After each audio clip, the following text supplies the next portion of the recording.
우리 하나님의 말씀은요, 사도행전 14장 말씀입니다. 사도행전 14장 1절로 7절까지 말씀인데요, 우리 계속해서 큐티 본문 가지고 저희 말씀 계속 이어나가고 있습니다. 14장 1절로 7절까지 말씀입니다. 신약 211페이지에 있고요. 우리 같이 합독해서 하나님 앞에 봉독해 올려드립니다. 이에 이고니온에서 두 사도가 함께 유대인의 회당에 들어가 말하니 유대와 헬라의 허다한 무리가 믿더라.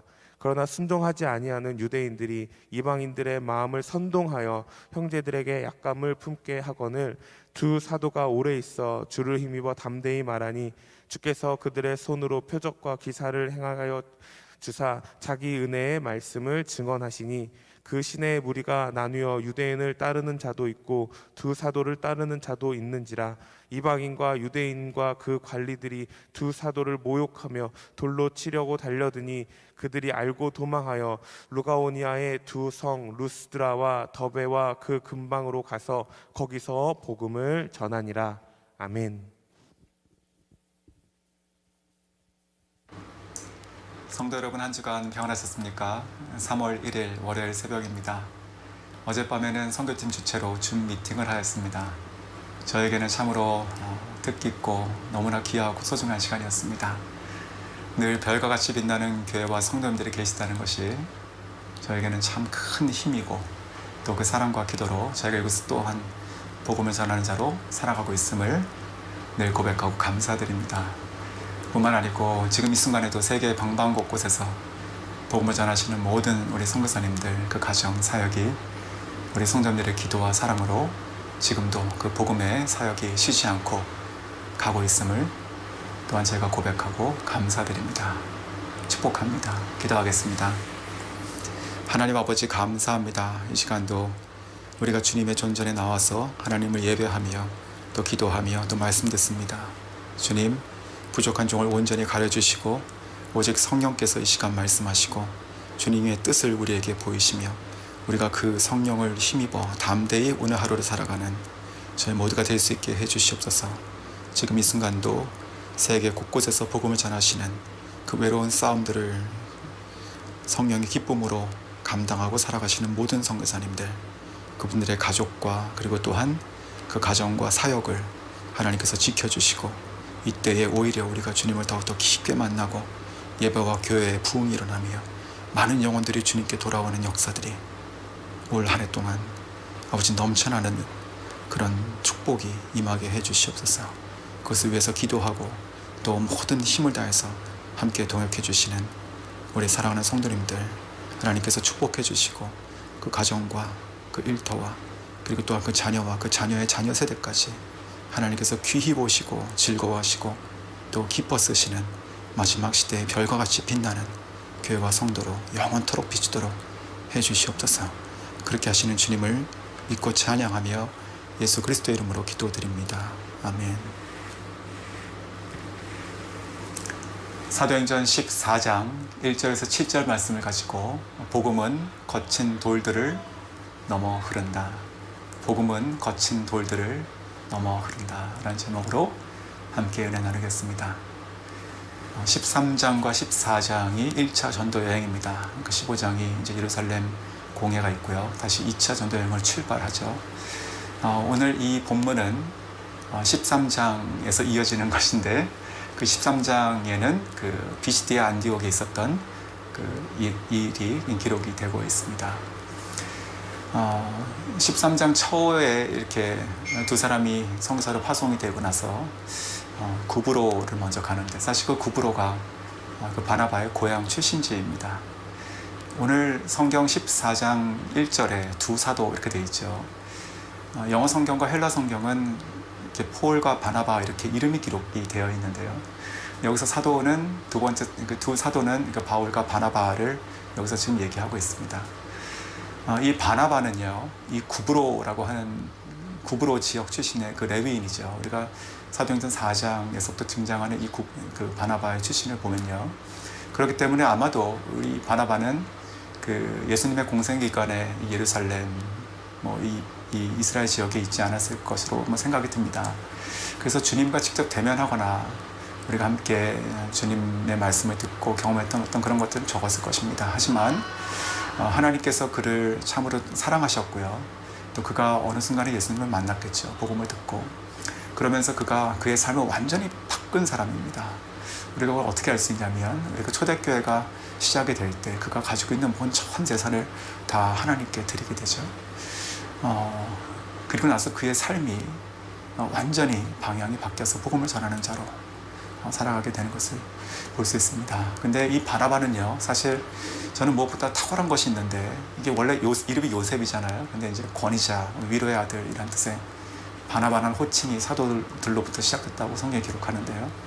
근데 이 바나바는 아마 사람을 보는 안목이 탁월했던 것 같습니다. 그래서 그 다소에 있었던 그 사울을 데려오죠. 근데 그 당시에는 이 바나바가 원래 그 안디옥 교회에 있었습니다. 그 안디옥에서 다소까지는 한 130km입니다. 지금 생각해보면 그 어떤 발걸음으로 그곳까지 걸어가서 그 청년 바울을, 그 사울을 만나서 그를 위로하고 또 그와 함께 걸어왔을까, 이런 생각을 하면 바울이 참 위대한 주의 종이고 사도이지만 그를 알아봤던, 그리고 그를 잘 섬겼던 이 바나바도 정말 하나님의 위대한 사람이다, 이런 생각이 들게 됩니다. 오늘 이 이고디온이라고 하는 이 도시는요, 그래서 우리 13장 그 비스디아 안디옥에서 내려와서 지금 이 무대가 바뀌고 있는데, 그 지역은 소아시아 지역 옆에 있는 그 갈라디아는 주입니다. 도시 이름이 아니고요. 이 갈라디아 지역에 있었던 비스디아 안디옥도 그렇고, 또 오늘 나오는 이고디온도 그렇고, 루스드라, 더베, 다 이 갈라디아 주 안에 있는 그런 도시들의 이름인데요. 근데 그 비스디아 안디옥에서 이 이고디온까지는 약 160km, 그러니까 한 100마일 정도 되죠. 근데 그 사이에 많은 산들이 있다라고 합니다. 이 지도를 보면 그것은 넘어왔습니다. 근데 그 넘어오게 된 계기가, 저희가 지난주에 큐티 본문에 잘 아시는 것처럼 이제 거기서 소동이 일어나고 이제 피신하게 되는 것이죠. 근데 그러한 관점에서 오늘 1절을 들어가 보면 이 사도들의 마음이 사실은 굉장히 낙심이 되어 있어야 됩니다. 이 두 사도가 지금 그 전도 여행을 떠난 지 얼마 되지 않은 때잖아요. 그러니까 그들이 그 하나님께 헌신했지만 그 복음을 전하고 하면서 일어나는 많은 것들을 아직 덜 경험했을 때, 그러니까 조금 낙심도 되고 또 힘도 빠지고 그래야 될 것 같은데, 오늘 1절 보면 은혜가 됩니다. 왜냐하면 오늘 개역 개정 혹은 개역 한글 성경에는 빠져있는 두 가지 표현이 있습니다. 그 영어 NIV나 아니면 헬라 성경에는 그 표현이 있습니다. 그것이 뭐냐면 평소와 같이라고 하는 표현입니다. 그래서 영어로 보시면 그 as usual이라고 되어 있죠. 그러니까 이 지금 이 바울과 바나바가 그냥 평소와 같이 그들의 패턴을 가지고 있는 거예요. 평소와 같이 유대인의 회당에 들어가서 복음을 전하고 있는데, 저는 이것이 굉장히 중요하다 생각이 듭니다. 그들의 마음과 그들의 어떠한 그 육신의 피곤함, 어떤 그런 감정에 따르는 것이 아니고 그들이 헌신되고 훈련되어 있는 모습으로 그들이 움직이고 있다라고 하는 것이죠. 저희가 복음을 전하는 데 있어서 열정이 중요하죠. 그리고 진리를 명확히 하는 것이 중요하죠. 그런데 그만큼 또 중요한 것이 훈련이라 생각이 듭니다. 우리의 몸에 이렇게 딱 배어 있는 어떤 그런 모습들입니다. 오늘 이 바울과 바나바도 마찬가지입니다. 그 평소와 같이 그들이 유대인의 회당에 들어가서 복음을 전하게 된다는 것입니다. 조금 전에 저희가 그 비스디아 안디옥에서 자기들을 대적하고 쫓아냈던 그들을 생각하면 그러고 싶지 않았을 텐데 그렇게 하고 있다는 것이죠. 그리고 또 그 1절에 보면 한국말 성경에는 빠져있는 것이 또 하나가 있습니다. 혹시 영어 성경 개역이 있으시면 한번 보시면 좋겠습니다. 거기에 이런 영어 성경에 이런 표현이 있습니다. So effectively 이렇게 되어 있어요. 그러니까 아주 효과적으로 이렇게 되어 있는데, 그러니까 그들이 유대인의 회당에 들어가서 말했다, 그러니까 복음을 전한 것인데 그것을 아주 효과적으로 전했다라고 하는 것이죠. 저는 이것도 같은 맥락에서 중요하다고 생각이 듭니다. 어떠한 방법으로 말씀을 전했을까? 오늘 14장에는 이들의 그 설교, 소위 얘기해서 설교 내용이 기록이 되어 있지 않습니다. 하지만 이들이 아주 효과적으로 전했던 복음들은, 즉 사도행전 13장에 나와 있는 그 비스디아 안디옥 교회에서의 설교를 보면은 우리가 유추할 수 있는 것이죠. 아마도 비슷하게 전했을 것입니다. 이스라엘 역사를 쭉 내려와서 다윗에서 예수 그리스도로 뛰어가죠. 그러면서 예수 그리스도의 탄생과 또 고난과 십자가와 부활과 이것을 쭉 해서 복음으로 이어지는 그 내용들이 그 13장 후반부 전체에 아주 긴 분량을 가지고 나오고 있는데요. 그런 것처럼 그들이 그렇게 효과적으로 복음을 전할 수 있었다라고 하는 것입니다. 역시 이것도 마찬가지입니다. 우리가 예수님 좋죠. 교회 나가면 좋죠. 예수님 믿어야 되죠. 왜? 라고 하는 그 질문에 우리가 명확하게 대답할 수 있는 것이 아주 중요하다라고 하는 것입니다. 그러할 때 이 회당 안에 있었던 그 유대인들과 그리고 또 헬라인 중에서 유대와 헬라인 중에서 그 허다한 무리가 믿게 됩니다. 이것을 보면서 또 저는 복음의 어떤 보편성 혹은 복음의 파워에 대한 생각을 좀 하게 됩니다. 우리가 회당에 있었다고 하는 것을 생각하면 사실 우리가 그러니까 이방인이지만 또 유대교에 또 입교해서 있었던 유대인인 것이죠. 그런데 사실은 이 유대인과 또 헬라인은 그 배경과 출신과 그들의 문화와 사상이 참으로 다릅니다. 유대인들은 어디 있으나 어쨌든 간에 여호와 하나님 유일신을 섬기는 자들이었고 또 헬라인들은 그들의 사상이 참 다신교를 아주 숭배했던 그런 사람들이죠. 근데 그들에게 이 복음, 즉 예수 그리스도의 십자가와 부활의 복음이 같이 들어가서 믿게 된다는 것이죠. 저는 이것을 보면서 이런 생각이 듭니다. 사실 우리가 예전에 그 사도행전 10장에도 그런 고넬료 사건이 나왔었는데요. 어떠한 그 복음이 전파되는 것에 대한 그 편견 그리고 어떠한 그 리미트가 없다라고 하는 것이죠. 우리가 누구에게나 또 어느 순간에 또 어디에서든지 복음을 전했을 때 그 복음이 역사한다라는 것을 꼭 잊지 않았으면 좋겠습니다. 선교제 지내면서 그런 좀 두려움과 또 제약들을 좀 많이 느끼게 됩니다.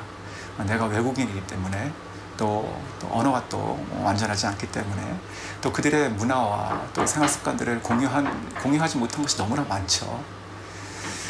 그런 것이 참 우리를 낙심하게 하고 또 그런 것들이 등에 보이지 않는 벽도 되고 하는데 그러나 이 복음은 복음으로 통하는 것이죠. 복음이 다른 곳으로 통할 수가 없는 것입니다. 아주 단순한 것인데 저는 이것이 진리라 생각이 듭니다. 복음은요, 복음으로 통하는 것입니다. 오늘 유대인과 또 헬라인들이 허다한 무리들이 예수님을 믿게 됐다라고 하는 것이 1절의 배경입니다. 자, 그런데 2절로 넘어가면 그런데 여기서 그 어려움들이 생기게 됩니다. 보십시오. 그 순종치 아니하는 유대인들, 그러니까 이 회당 안에 있었던 유대인 중에서 예수님의 복음을 믿은 자도 있었지만 믿지 않은 자들이 있잖아요. 그 믿지 않은 것을 불순종이라고 표현하는 것이에요. 여기서 우리가 잠깐 짚고 넘어가야 될 것은요, 믿음은 순종입니다. 그렇죠? 믿음은 순종이고 그 순종은 말씀을 순종하는 것이에요. 진리의 말씀을 순종하는 것이죠. 예수 그리스도께 순종하는 것입니다. 근데 우리가 불순종은요, 무엇일까요? 오늘 성경 말씀을 보면 이렇게 등식으로 얘기할 수 있습니다. 불순종은요, 그것을 거부하는 것입니다. 그러니까 중립이라는 것은 사실 없는 것 같습니다. 이 복음을 얘기할 때 이 복음이라는 것은요, 받아들일 수 있거나 아니면 받아들이지 못하면 이것을 배척하게 되는 것인데 오늘 이 성경 말씀을 보면 거기에 순종하지 아니한 유대인들이 어떻게 합니까? 그들이 그 헬라인들을 그 마음을요, 선동한다고 되어 있는데, 그러니까 그 마음이 이렇게 평온한 것들을 이렇게 막 휘젓는 것이에요. 근데 휘저어서 어떻게 하냐면 형제들을 향하여 악감을 품게 했다라고 되어 있습니다. 악감이라고 하는 것은 감정입니다. 자, 여기서 이것이 이 복음이 이렇게 거부당하고 또 이렇게 위협당하는 것에 대한 이게 모습을 또 저희가 또 볼 수 있습니다. 복음은 진리입니다. 그렇죠? 다른 진리를 대적할 수가 없습니다. 거짓이니까. 근데 그 거짓이 진리를 대적할 때는 주로 감정과, 그렇죠, 상황들을 이렇게 흔들어 버리게 되는 것을 우리가 많이 경험하게 됩니다. 살아가면서. 우리가 이 복음, 그래서 이 지금 그 순종하지 아니하는 이 유대인들이 이 헬라인들을 마음을 이렇게 선동해서 그들이 형제들, 즉 그들 가운데 형제라고 하는 것은요, 어떻게 보면 동일한 헬라인들, 그러나 예수님의 복음 가운데 순종한 헬라인들을 얘기하는 것, 그들을 향해서 악감을 품게 했다라는 것입니다. 자, 악한 감정이 갑자기 일어날 수 있도록 된다라고 하는 것인데, 저는 이것이 살아가면서 너무나 갑자기 이런 일들이 그냥 일상생활 가운데 일어날 수 있다, 이런 생각이 듭니다. 몇 년 전에, 이건 복음에 대한 얘기는 아니지만요, 저희 아이들이 이제 한국에 그 제처가 이제 정기 검진을 받으러 가면서 아이들을 같이 데려간 적이 있습니다. 그때 제가 저가 항공을 타면서 이제 베트남 항공을 타고 들어가게 됐는데, 그때 그 비행기가 호치민에서 한국으로 가는 비행기로 갈아타야 되는데요. 보통 한 2시간, 3시간이면 기다렸다가 갈아타거든요. 그런데 방송이 나오더래요. 지금 문제가 생겨가지고 제 시간에 출발할 수가 없습니다. 그래서 좀 기다렸죠. 기다렸다고 합니다. 근데 나중에 또 방송이 나오더래요. 지금 피치 못한 사정으로 오늘 출발할 수가 없습니다. 그러니까 거기 있었던 모든 한 100여 명의 사람들이 다 꼼짝없이 그냥 순식간에 밤 12시쯤 돼가지고 그냥 공항에 그냥 그 게이트 앞에서 의자에서 자게 된 것입니다. 그러니까 서로가 서로에게 어떠한 그런 좀 화도 나지만 그건 어쩔 수 없는 거잖아요. 그러니까 서로가 서로 좀 돕더래요. 이렇게 좀 블랭켓이 없는 사람에게 조금 덮을 수 있는 거 좀 준다든가 이런 식으로 서로가 좀 돕는 것이죠. 그런데 새벽 4시쯤에 그 사람이 나와가지고 방송을 하더래요. 그러면서 지금 이제 티켓팅을 할 것이니까 일로 와서 줄을 서세요라고 하는 것입니다. 그랬더니요, 사람들이 순간적으로 패닉이 되면서 막 싸우면서 막 가가지고 먼저 가가지고 줄을 서더랍니다. 근데 한번 생각해 보십시오. 그 비행기는 사람이 다 타야 출발합니다. 그렇죠? 다 타야 출발하는 비행기에 먼저 가고 안 먼저 가고에 무슨 차이가 있을까요? 그저 비행기 안에 먼저 들어가 앉아 있는 것 뿐입니다. 그러니까 그 게이트 앞에 앉아 있는 시간이나 비행기 안에 들어가서 앉아 있는 시간이나 플러스 마이너스 하면 모두가 똑같이 기다리는 것이, 그러나 그 순간 아무것도 아닌 그 상황 가운데 사람들이 서로가 경쟁이 된다는 것이죠. 자, 그런 것을 보면서도 우리가 깨닫는 것인데, 이 복음이라고 하는 것이 들어갈 때 우리 마음 가운데 사단이 그 감정을 이렇게 일으켜서 이렇게 믿게 하고 거부하게 하는 것들이 참 많이 있는 것 같습니다.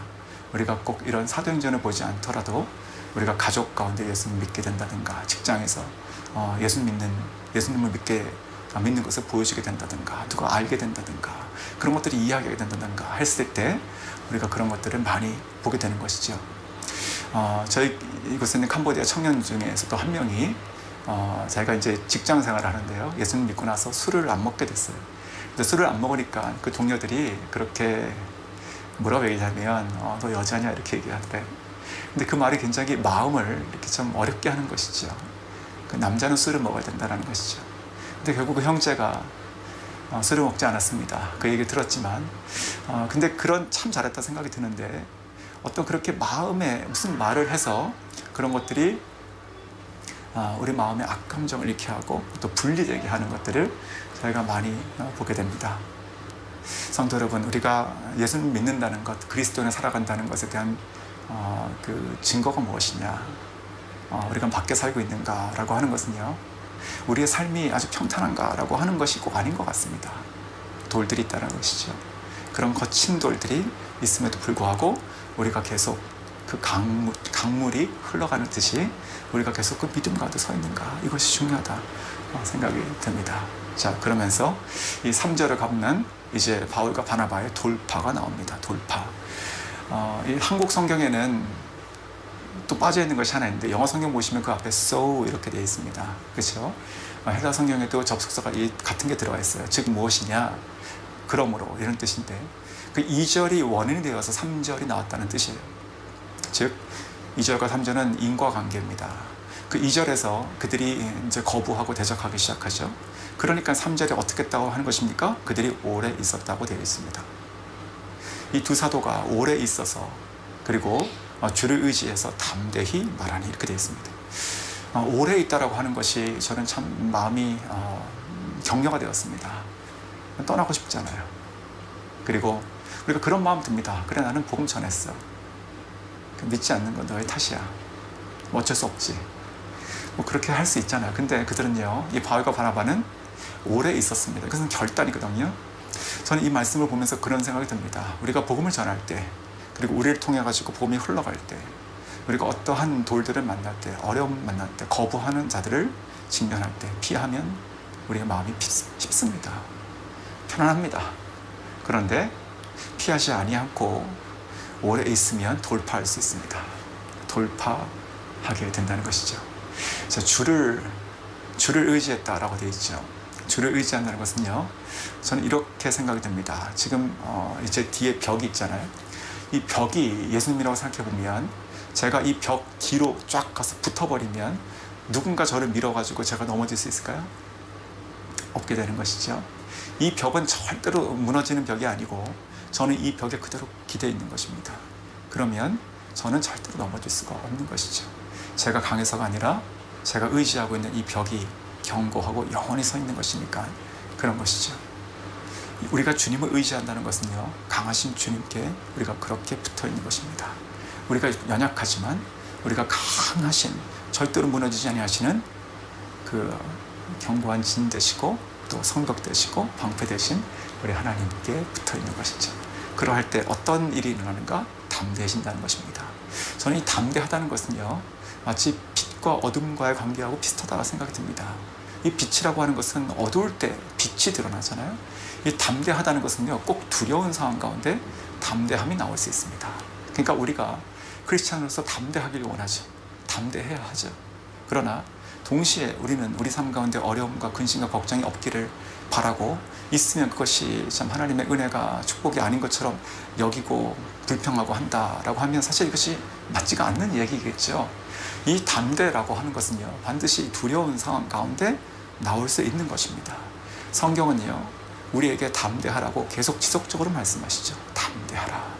즉 그 얘기는 거꾸로 얘기하면 우리가 살아가는 우리의 삶들은요, 담대하기 어려운 삶들이 계속적으로 나왔기 때문에 그렇다는 것이죠. 어려움들, 거친 돌들이 일어나고 또 위협과 두려움이 일어나고 거부가 일어나고, 그럴 때 우리가 담대해야 하는 것입니다. 담대히 계속 말하는 거예요.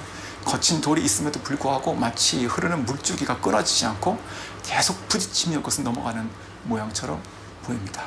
자, 그런데 오늘 이 3절에 보시면 이제 오늘 이 전체 본문에서 하나님께서 딱 이렇게 터닝 포인트를 주시는 장면이 나옵니다. 주께서, 바로 이 단어입니다. 주께서. 자, 주께서 그들의 손에, 그러니까 사도들의 손에 표적과 그 기사를 행하게 하셨어요. 그렇죠? 그러면서 그 이유가 주의 은혜의 말씀을 증거하게 하셨다라고 되어 있습니다. 그것이 3절 후반부의 말씀이잖아요. 그런데 여기서 주께서라고 하는 것은요, 하나님께서 하시는 일이 있다는 것이에요. 그러니까 사도들이 주를 의지하고 담대히 말하는 것은 우리가 해야 되는 것입니다. 복음을 전하는 자로서 우리가 담대해야 되는 것이죠. 오래 있어야 되는 것입니다. 피하여야 되는 것이 아니고 그 순간 거기에 거친 돌이 있다 하더라도 우리가 계속적으로 담대한 마음으로, 그리고 주님을 의지하는 마음으로 그 복음을 계속 흘려야 되는 것이에요. 그러나 그것에 힘을 실어주시는 분이 계신데 그것이 누구시냐? 바로 하나님이시라는 것이죠. 그것이 바로 우리 주님이십니다. 그래서 주께서라고 하는 것은요, 주님께서 우리의 삶 가운데 그러한 우리들에게 개입하셔서 그것을 이끌어 가신다는 것입니다. 우리가 할 수 있는 것이 있고 할 수 있는 수준이 있습니다. 근데 그것은 못하는 수준이 있는 거고 한계가 있죠. 근데 그것을 넘게 하시는 능력이 있고 주체가 계신데 그것이 누구시냐? 바로 하나님, 우리의 주님 예수 그리스도라는 것입니다. 아멘. 그래서 이 주께서 그들의 손에 기적과 표적과 기사를 많이 이렇게 일어나게 하셨어요. 그것이 우리가 병을 고치는 자일 수도 있습니다. 오늘 본문 그 뒤에는 또 그렇게 일어나지 못하는 자 또 일으키시잖아요. 일으키시잖아요. 그와 같이 우리가 사도 그 시대에 있었던 그 성령의 권능의 모습들이 일어났을 거예요. 성경에 기록되어 있지 않았지만 그런 기적들이 일어났을 것입니다. 근데 그것에 그들의 손을 통해서 일어나셨대요. 우리가 하나님의 기적의 도구가 되는 것이죠. 근데 이것에 대한 목적이 오늘 성경 본문 3절 후반부에 정확히 나와 있습니다. 그것은요, 하나님께서 그렇게 하시는 그 목적과 이유는요, 하나님의 은혜의 말씀을 증거하시는 것입니다. 우리가 드러나고 우리의 능력이 이렇게 커지고 주목받고 하는 것이 아니고요, 그것을 일으키시는 하나님께서, 하나님의 말씀의 은혜의 말씀이 증거가 되는 것입니다. 자, 오늘 이 3절까지 쭉 가보시면 지금 이러한 모양, 좀 이미지를 가지고 좀 생각이 들었습니다. 지금 13장에서 그 비시디아 안디옥에서 복음의 어떤 그런 모습들이 강력한 모습이 있었지만 그 이전에 구브로도 마찬가지예요. 사울이 바울로 바뀌고 성령이 충만했고 정말 하나님의 복음을 이렇게 막 담대히 전하는데 그럼에도 불구하고 핍박과 어떤 그런 위협 가운데 도망왔잖아요.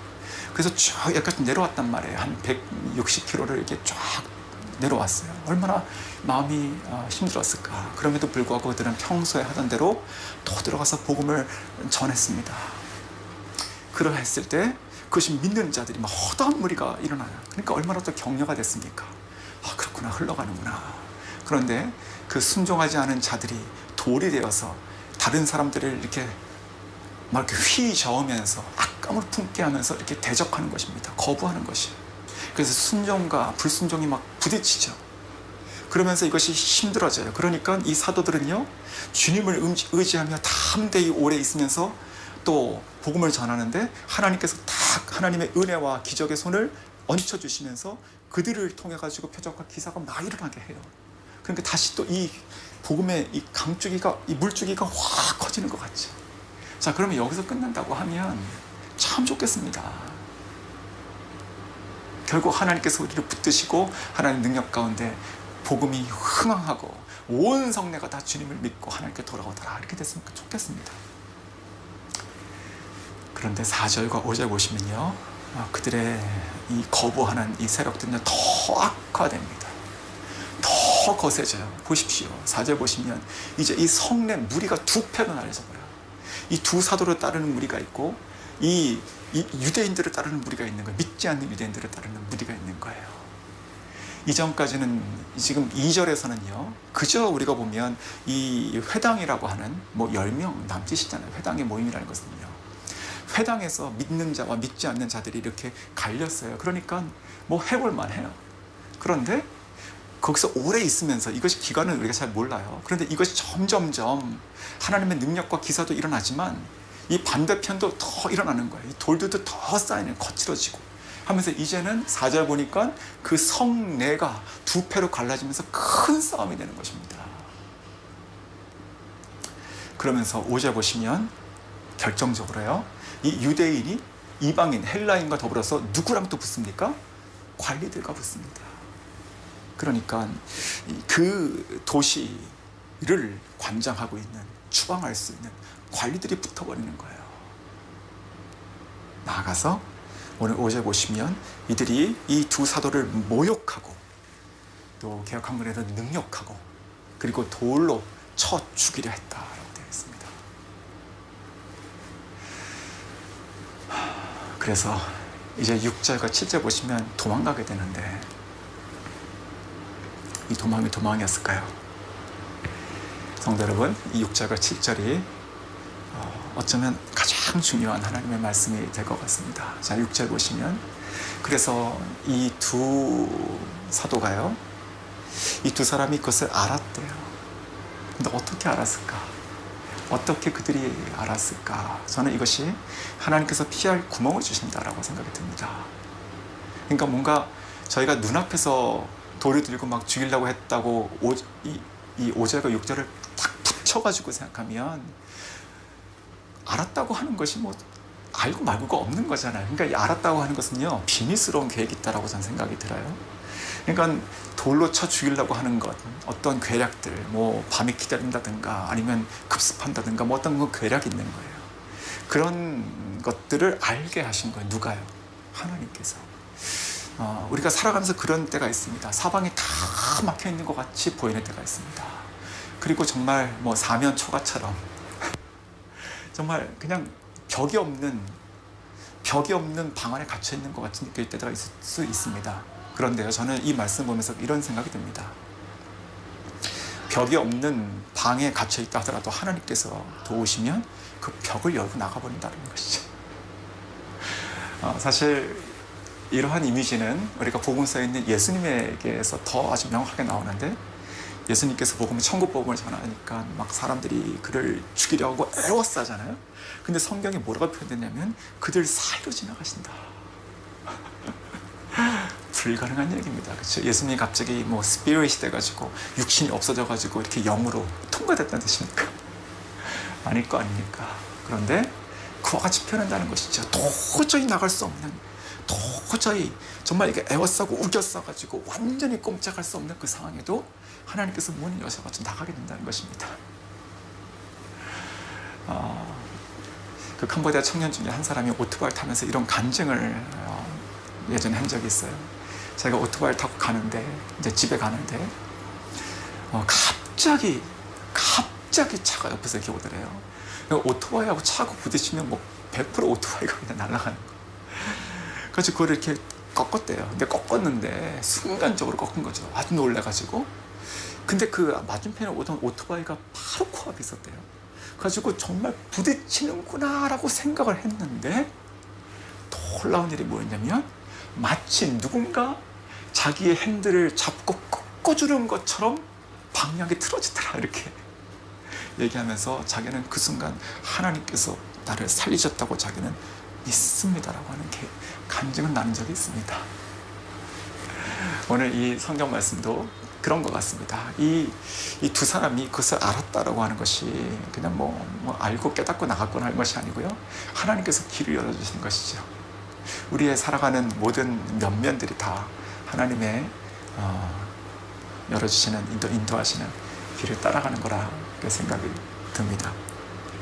자, 그러면서 이 6절과 7절을 보시면 이제 6절 마지막에 그 루스드라와 더베로 갔다. 그리고 7절에 거기서 복음을 전하니라 이렇게 되어 있습니다. 자, 이것을 보면 사실 우리가 지도를 좀 보면 조금 더 볼 수 있는데, 이 비스티아, 그러니까 갈라디아 주에 있는 비스티아라고 한 지역, 거기에 있는 그 도시가 이제 안디옥이라는 도시죠. 그 도시 안디옥에서 쭉 산맥을 넘어가지고 남동쪽으로 한 160km 정도 오면 거기 이고디온이라고 하는 그 허브 도시가 있죠. 이제 에베소와 로마로 가는 갈림길이 있는, 그리고 강이 흐르는 도시입니다. 그래가지고 거기에 콜로세움이 있다고 하는 큰 도시예요. 그러니까 여기서 우리가 복음을 전한다고 하는 것은 굉장히 전략적으로 중요한 것입니다. 그런데 이 도시에서 오늘 이 6절과 7절에 나와 있는 그 급박한 상황 가운데 이들이 피신한 도시 그 루스드라를 보면 이 밑으로 한 40km 밑에 있는 도시가 루스드라예요. 그리고 거기서 또 이제 저기 그 동쪽이죠. 동쪽으로 더 내려가면 거기에는 이제 그 너베라고 하는 도시가 나오게 되는데, 이 루스드라는요, 그 성경학자들이 얘기하는 것이 아주 시골 도시입니다. 시골 도시고 아마도 문맹들이 많았던 아주 그냥 작고 힘없고 또 교육수준도 낮고 어떤 그런 도시였다고 얘기하고 있습니다. 그래서 저는 이런 생각이 들었습니다. 묵상을 하면서 이 이고디온에서 하나님의 복음이 왕성해지고 그들이 정말 평탄하게 이 복음을 전하는 일들을 이뤄갔다면 나라면 어디로 갔을까? 저라면요, 이 대로를 끼고 있는 로마로 갔거나 아니면 에베소로 갔을 것입니다. 그런데 그들이 어떻게 해서든지 지금 이 급박한 상황 가운데 그런 큰 도로 쪽으로 가지 못하고 샛길로 빠져가지고 내려온 것이 이 루스드라예요. 그래서 거기서도 복음을 전했는데, 그런데 그것이 성도 여러분 꼭 기억하십시오. 하나님의 놀라운 섭리가 있는 것입니다. 아주 놀라운 섭리. 그러니까 지금 이 5절까지의 이 내용들이, 이 상황들이 일어나지 않으면, 이 어려움들이 계속 늘어나지 않았으면 절대로 안 갔을 도시예요. 근데 이 안 갔을 도시로 가게 하신 하나님의 이유가 있는데, 그것이 뭐냐? 바로 디모데입니다. 디모데. 우리가 사도행전 16장 1, 2절 보시면 디모데가 나와요. 그러니까 15장 뒷부분에 그 2차 전도여행을 시작하죠. 이 바나바와 다툼이 있어지고 쪼개지죠. 그래서 신라를 데려가는데, 근데 거기서 이 루스드라에 들어가서 거기서 디모데라고 하는 청년을 데리고 가잖아요. 이 디모데는 어떻게 복음을 믿었을까? 이 비밀이, 그 배경이 되는 것이 오늘 나와 있는 이 14장 6절입니다. 14장 6절, 이 14장 전체에는요, 이 디모데에 대한 언급이 전혀 없지만 사도 바울과 이 바나바가 절대로 갈 일이 없었던 이 도시를 가게 하심으로 거기에 있었던 그 이후에 이 사도 바울이 영적인 아들로 칭한, 자기가 나중에 에베소 교회를 맡겨서 담임하게 하는, 그래서 디모데 전후서를 쓰잖아요. 그 디모데를 여기서 데려오게 돼요. 만나게 되는 것이죠. 아마도 저는요, 이렇게 생각합니다. 이 7절에 나와 있는 거기서 복음을 전하니라. 복음을 전했을 때 이 디모데가 그 복음을 듣고 회심했을 것이다. 이렇게 생각을 하게 됩니다. 그래서 이것을 우리가 알 수 있는 것이요. 이 디모데를 사도행전 16장에 소개할 때 이 디모데라고 하는 청년은요, 이 루스드라와 그리고 이고디온에서 칭찬받는다고 되어 있어요. 이 소문이 여기까지 퍼진 거거든요. 그러니까 이 루트가 지금 이 사도 바울이 지나갔던 루트하고 똑같습니다. 그렇죠? 그리고 그 2차 전도 여행에서는 이 바울이 이 조그만 시골 도시를 굳이 다시 가게 되는 것이죠. 이 디모데로 인해서. 그래서 나중에 이 사도 바울이 첫 번째 서신을 쓰는데 그것이 갈라디아서잖아요. 이 갈라디아는 뭐 에베소서, 로마서, 뭐 빌립보서 같이 그 도시를 향해서 써 있는 것이 아니라 이 갈라디아라고 하는 큰 땅에 있는 성도들에게 보편적으로 쓴 것이에요. 그러니까 그것이 안디옥 서신도 될 수 있는 것이고, 뭐 비유를 들자면, 그리고 오늘 뭐 이고디온 서신도 될 수 있는 것이고, 또 루스드라 서신, 더베 서신 될 수 있는 것이에요. 그래서 거기에 있는 모든 성도들을 품고 썼던 것이 바로 갈라디아서인데, 거기서는 자유에 대한 얘기를 하죠. 이 복음과 율법과 이 복음이 부딪히는 것에 대한 자유를 얘기해요. 그래가지고 이 바울이 나중에 이 로마서를 써가지고 복음의 진수를 만들잖아요. 근데 이 진수와 버금가는 복음의 진수가 이 갈라디아서라고 얘기하잖아요. 이 자유가 무엇인지. 이 모든 것들을 봤을 때 이 사도 바울과 이 바나바를 이러한 상황 가운데 몰아내셔서 결국은 이 루스드라까지 이렇게 도망가게 하신 것은 하나님의 섭리이십니다. 말씀 뵙겠습니다. 성도 여러분, 복음은요, 흐릅니다. 돌들이 있죠. 부딪히며 넘어갑니다. 그리고 때로는요, 그 돌들이 너무 완전히 막혀 있으면 하나님께서 길을 새로 트십니다. 그리고 전혀 생각하지 않은 곳으로 흘러가게 하시는데, 그것은요, 도망하는 것도 아니고 실패하는 것도 아닌 것이. 우리가 면면을 보면 참으로 낙심되고 힘든 순간들이 너무나 많죠. 그러나 그것을 이렇게 다 위에 올라와서 큰 그림을 보면 하나님의 놀라우신 섭리를 깨닫게 된다는 것이죠. 이것은 사도행전에 흐르는 이 복음의 강조이기뿐만이 아니고 오늘 살아가는 저와 여러분의 일상도 똑같다고 생각이 됩니다.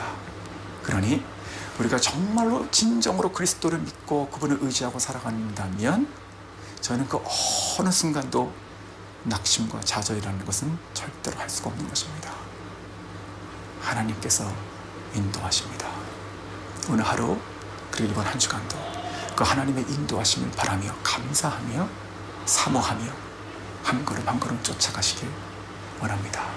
하나님께서 저와 여러분을 통해서 저희 교회를 통해서 지금 이 시대에 막혀있는 많은 돌들을 부딪히며 넘어가며 복음을 온 세상으로 흘려주시는 이 놀라운 하나님의 은혜의 쓰심이 우리 모두에게 풍성할 수 있기를 주님을 축원합니다. 기도하겠습니다. 하나님 아버지 감사합니다.